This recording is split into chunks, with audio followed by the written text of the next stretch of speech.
At tayo nung usong-uso ngayon ng parisan, meron na naman tayo na-discover dito lang sa Quezon City. Mainit na sabaw at malasang karne na swak sa budget natin. Tara, samahan niyo ako!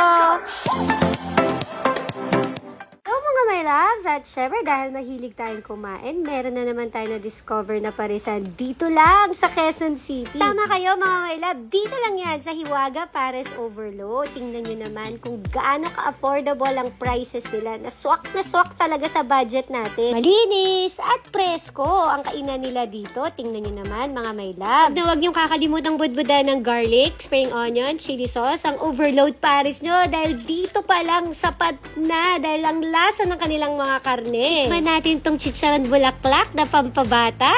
Kulang talaga ang isang subong kanin para matikman mo talaga ang lasa nila. Pan ko din pala tong bagong menu nila. Eto nga pala yung sisig nila. Tikman natin. Gusto niyong tikman ng Hiwaga Overload Pares? Dito lang yan sa Litex, Quezon City. So ano pang hinihintay niyo mga my loves? Tara, let's! Mga my loves, kasama ko si Hiwaga Pares Overload. Ayan, hi ka naman. Hi po!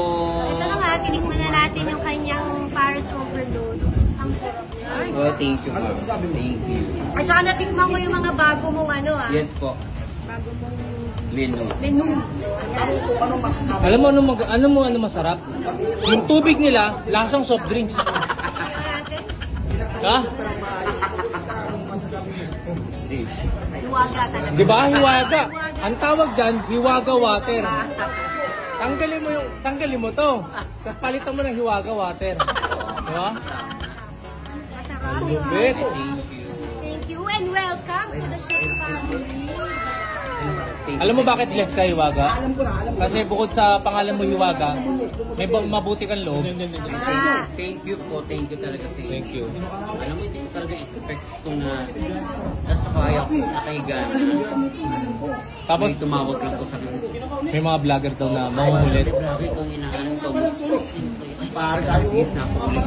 Oo. Tagay na naman ako ng buhok. Saka Sunflower. Oh, grabe. oh my God, sila ko. Wow, congratulations. Thank you. Thank you. Mga may love, sabangan natin si Hiwaga.